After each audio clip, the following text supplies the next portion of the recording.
Kia ora koutou. Welcome to HR Chats with me, to Radar, where we chat all things HR and HR related. And today we're talking around how do you build a culture remotely with the rise of remote working and hybrid working. What does that mean for the people who are working within your business or indeed alongside it? No better person to talk to than Alice Burks, Director of People Success at Deel. Hello, Alice. How are you? I'm very well, thank you, Radar. Thanks so much for having me. That's all right. Hey, look, speaking of remote working, where are you beaming in from today? Well, you can probably tell from my accent, I'm a Brit, so originally from England, but I live now in the south of France for my sins. Horror show, absolute horror show. So, while you were there, what does your role at Deal involve?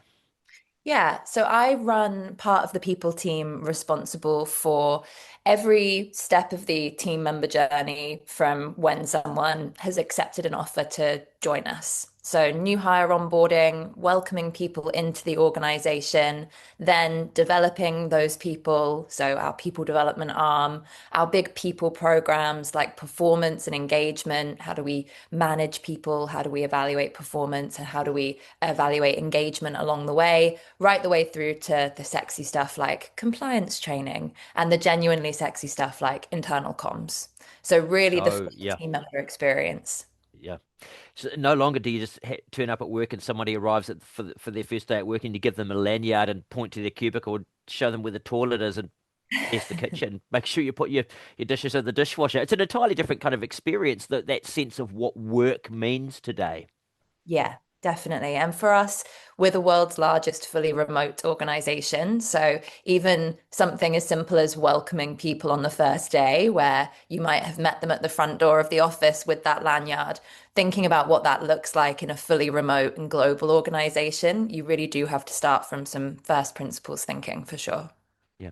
So from that global perspective at Deal, what are some of the biggest shifts that employees experience in work today when we say that concept of work? Obviously, we've covered some of them now, but what do you think they are? I think we are seeing a rise, not just within Deal, where we are fully remote, but a rise in mobile and remote working becoming more normalized, becoming more desirable.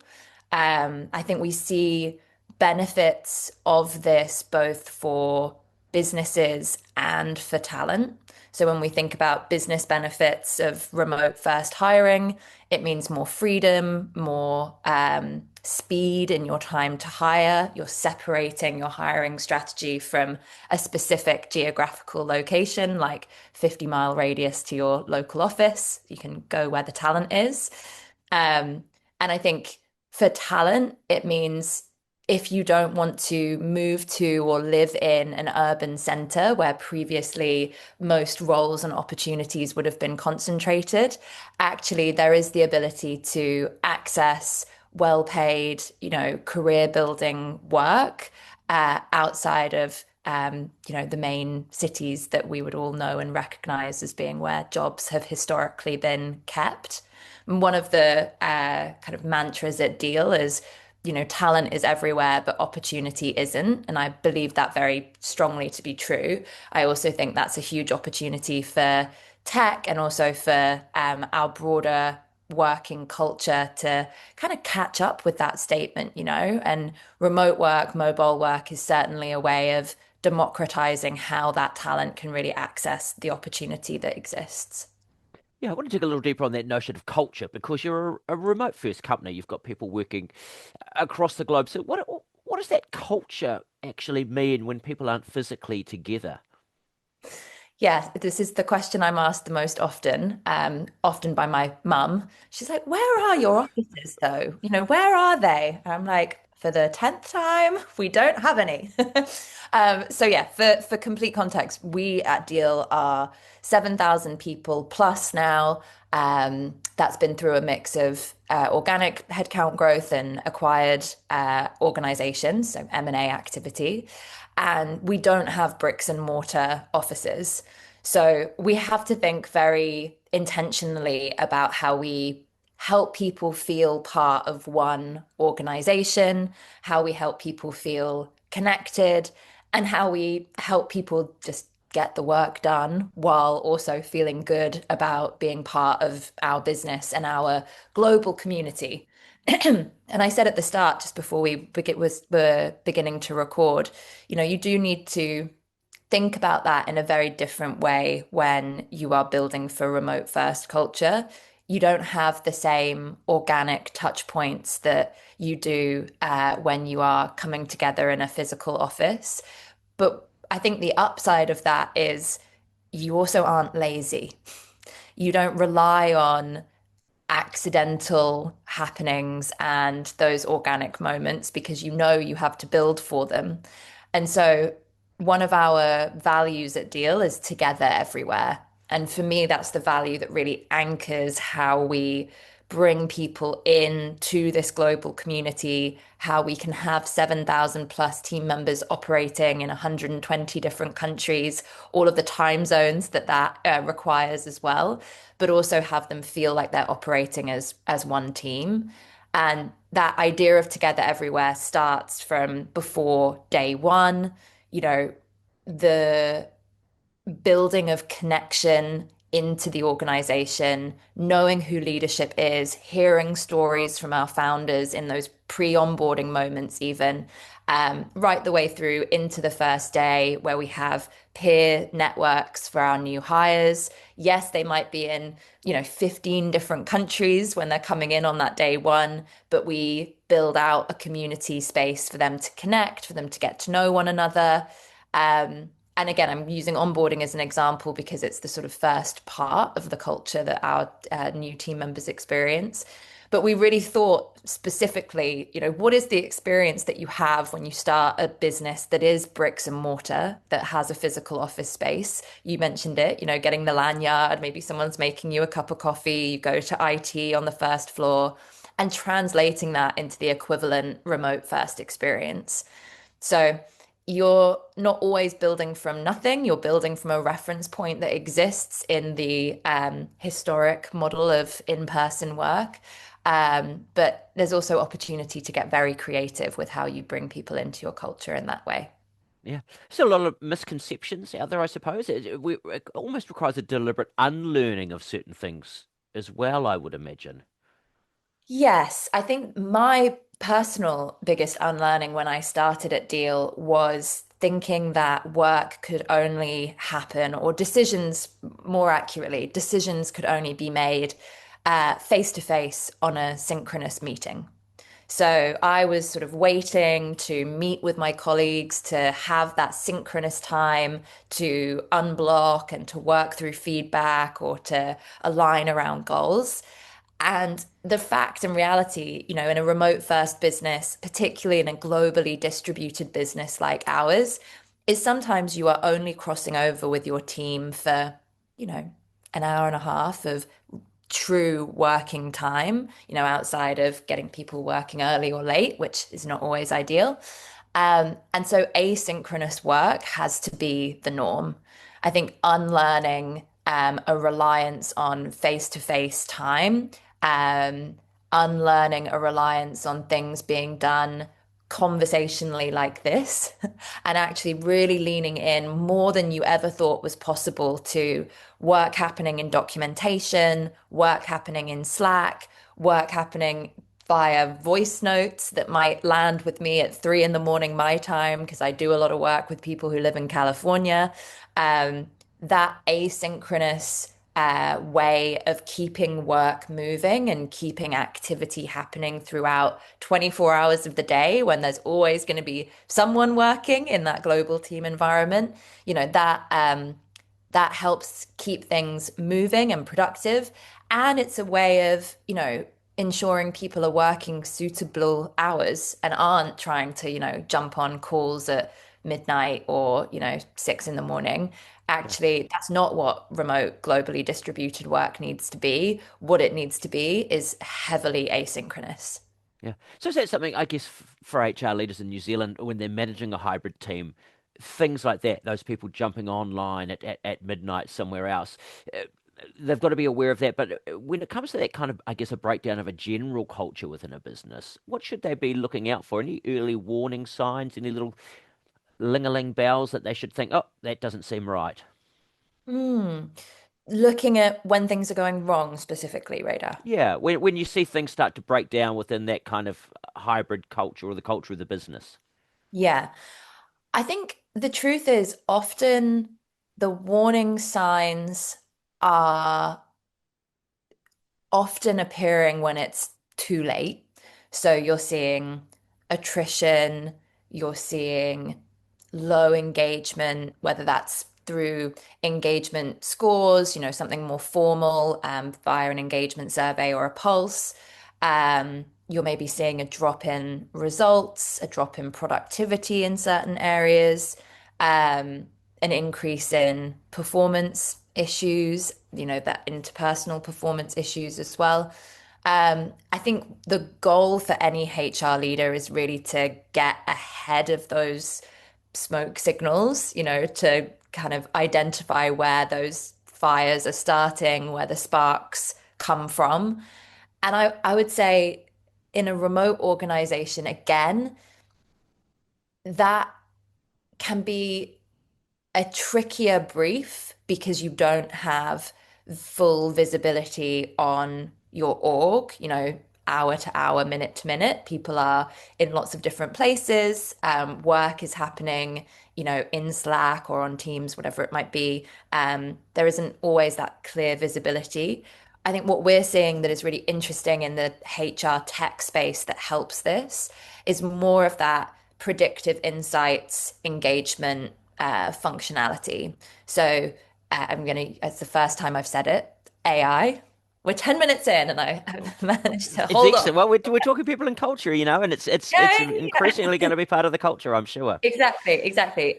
So the way in which AI tooling and parts of the HR tech stack now can do more of that predictive analytics, can surface some of those warning signs, join the dots in team member engagement or performance data and help give HR teams and leaders more proactive insight before engagement has really dropped, before attrition has really spiked.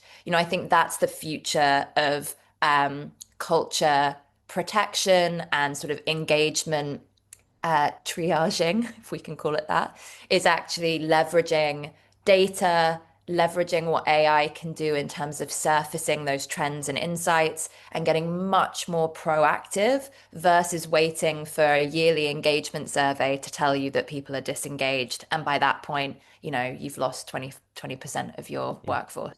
Yeah. I mean, a lot of this stuff to a certain extent sort of happened around that metaphorical water cooler, I suppose. People were in a place you could sense that something wasn't quite right. So I guess people being able to get a sense of that digitally now is that important thing. I'm curious around that notion of employees coming together as a whole when there is no physical water cooler. Mhm. Any thoughts around that? How do you bring people together into a team when they may Yeah. never ever meet their colleagues in person? Yeah, I think it's something I think about a lot because I have 11 people in my team, my direct team now. They are everywhere from India to Brazil, with Europe in the middle, and people who've made geographical moves along the way themselves, Argentina to Spain or the Netherlands into Spain. Spain, very popular apparently. Um, and I think I would love to get everyone around a table, a few times a month. That would be incredible. But to do that, my team wouldn't look like the way my team looks now. It's not possible to have that incredible geographical and international spread and meet every week. Yeah. So you are always, Alice, I suddenly thought asking that question, I think I sound like Alice's mum. That's it.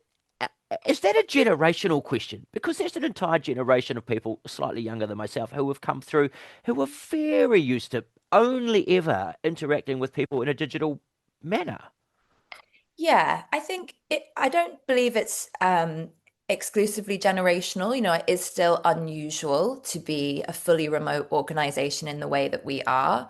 And I also think that you're putting your finger on something that is true and at the same time people value the flexibility that fully remote work brings. This is what I hear anecdotally from our business. People genuinely miss being able to do that connection with colleagues frequently. And that is something that all of us accept as one of the, um, costs of the flexibility of the incredible geographical and international diversity that we have in the business. Um, and therefore, we have to make more effort to have these rituals that help people feel like one team, get to know each other as one team. I can give you some really simple things that we do. For example, in my team and in the broader people team, we have a together everywhere slot in our all hands.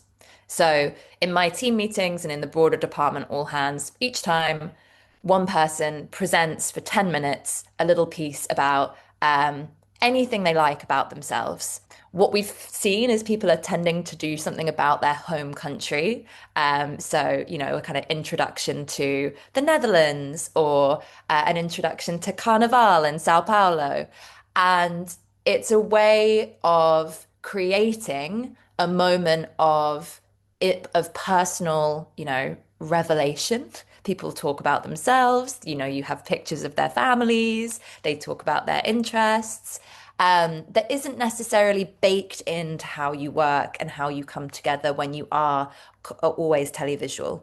So Yeah. they don't have to be huge things always. They can be these little rituals at a team or a department level. But then bigger organizational initiatives, we have as a perk at Deel a travel stipend.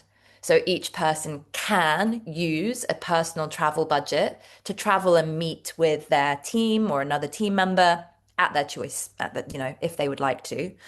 We used that last year in my team to come together in Rome, very fabulous. That's once a year, it's not once a month. But again, it's a way of acknowledging that there is often a desire to come together and collaborate, even when, just logistics make it trickier to do that with real Yeah. frequency. In terms of that, New Zealand businesses, they tend to be smaller and a lot more or they're very relationship driven. So, how can they apply those global remote first practices without losing that little bit of, I suppose, local culture within it? How do you keep that authenticity? Yeah, I think this is one of the most tricky questions to answer. And it's something I hear founders and, people leaders, especially of that SMB sized organization, smaller organization, maybe looking to make first international hires. And we know from research that overseas, cross-border hiring is actually increasing in New Zealand also. Um, I think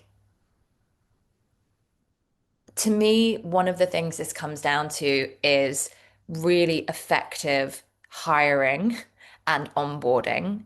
Because what you're doing when you make that cross-border hire, when you maybe hire remotely, outside of your HQ, is you need to get the arms of your culture around those people. Your organization no longer looks like this. It looks like a flower with different petals coming around the outside. And you need to make sure that your culture is around that whole, not just around the, 25 people who are, based out of the Auckland office, for Yeah. example. So I think like being able to articulate the culture that you have and that you want to hire for is the starting point. It's almost like making sure people you're bringing in, even if they're not physically with you, understand the organizational culture, are bought into what that is, understand it. That's one of the strongest first steps because then you're bringing someone in. Maybe they're never going to be in the Auckland office, but they get how the business operates, they get the expectations of that business's culture. And then onboarding also not just showing people how to set up their computer, but telling the story of that business, helping them understand how work gets done. Um, Maybe expanding some of the rituals that make sense when you are a fully in-person organization to better capture those folks who might be joining who are not going to be there 100% Yeah. of the time. For those organizations that are not fully remote, is there a, a mindset shift that they could think about that might improve how they manage that hybrid work?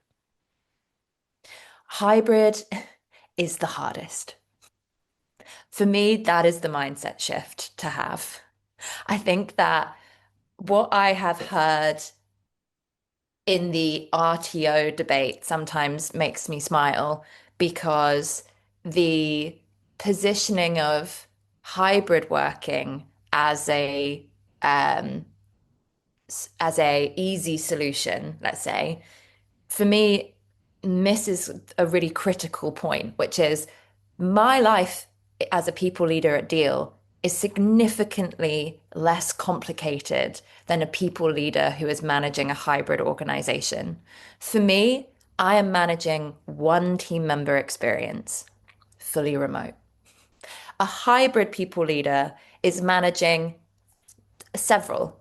The people who are in the office, the people who are remote all the time, the people who sometimes come in and sometimes don't.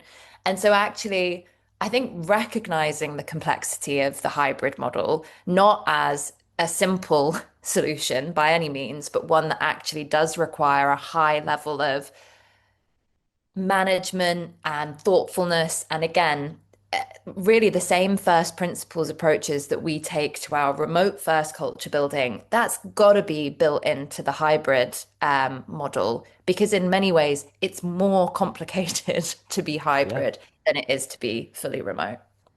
A whole lot of people go, you know what, let's close the office. We're going to send everyone out. It's going to be easier. Send Hey, everyone out. Exactly. send Make everyone our out. lives easier. Exactly. And so, in terms of that, then, that concept of the workplace as we traditionally know it, is that still going to continue to matter? Or are we moving towards something that is fundamentally different? I mean, with arguably the many people are there already. You are. Look at you in the south of France. Yes, my workplace is Provence. I'm very lucky. I think, we've already seen developments in what that notion of the workplace means when we think about the relatively quick normalization of co-working spaces, for example. The rise of the WeWorks and the other co-working brands of the world. Um, if even let's call it 10, 15 years ago, that was very unusual. It wasn't normal to have these non-traditional office spaces where people gathered in small groups or individually to get work done. So I think what we're seeing now is a continuation of that, which is yes, we have the traditional office space, we have co-working spaces, we have physical spaces where work can be done. But then we also have this increasing flexibility driven by technology and great internet connections in lots of places, which means, the cafes, homes, the side of the swimming pool while your kids are doing their swimming lessons. There are work does not need to be tied to a physical location now. And the idea that you can only get work done when you are in an office space, for me, is really missing the point of what should be evaluated or assessed when you're looking at work. What is this person delivering? What is the quality of their output? What are the results that they bring to your business, the impact that they bring to your organization? For me, it should always be about the quality of the result and the impact. I don't care where someone is working, as long Yeah. as the work that they do, is great, is at the right standard, and as long as they are happy and healthy and secure in the place that they are working from, then for me, the workplace now has much more employee-led flexibility. And for employers, the focus needs to be not on this sort of thought experiment of RTO, but just refocus on what is the quality of the work that is achieved within these different environments. If someone's working from home and getting nothing done, okay, maybe that's not the right workplace for them. But I think that's a bit of a lazy cliche that work only can get done in an office. Brilliant. Hey, look, on a personal note, can you think of anything that's happened in your remote working experience where you've gone, wow, that was awesome. That would never have happened had I been in an office. What a great thing this is. I mean, I moved to France a year ago from the UK. That was 100% enabled by the fact that Deel is fully remote, that I wasn't tied to a HQ in London, which is where I'd lived previously. And I think to keep on a personal note, I grew up in a very rural area of England, Devon, for anyone listening that knows it. It's got some Lovely. crossover with New Zealand, lots of beautiful countryside, lots of farms, but not a lot of jobs. And so when I left to go to university, when I was making the first moves in my own career, in the UK, it's very normal to need to go to London, the capital city. It's where the jobs are, it's where opportunity is kept. I have never thought that that was the right way for an economy to be structured or for people's talent choices and, opportunity choices to be structured. And I do think that what I have felt as a real, oh wow moment from the increase in remote work and from my own experience is that I could have the job that I have now. And if I wanted to, I could have moved back to Devon, a countryside area, not a place historically where businesses would make huge investment, but take a fantastic role and go and live there and, be part of that economy there. So I think that to me we don't talk about that much as one of the benefits of remote work, that actually, this idea of moving opportunity out of those urban hubs and centers and helping people access, great quality roles, but outside of the usual suspects. That for me is a real oh wow. Excellent. Alice Burks, Director of People Success at Deel. We've been talking remote work and all of the bonuses and the pitfalls of that. But that is us for now. That's all we've got time for, I'm afraid, Alice. We'll let you go back to your beautiful life in the south of France. And in the meantime, from us here at HRNZ, I'll say that is all we have. If you've got any other topics you would like us to discuss on HR Chats with me to Radar, by all means, let the team know.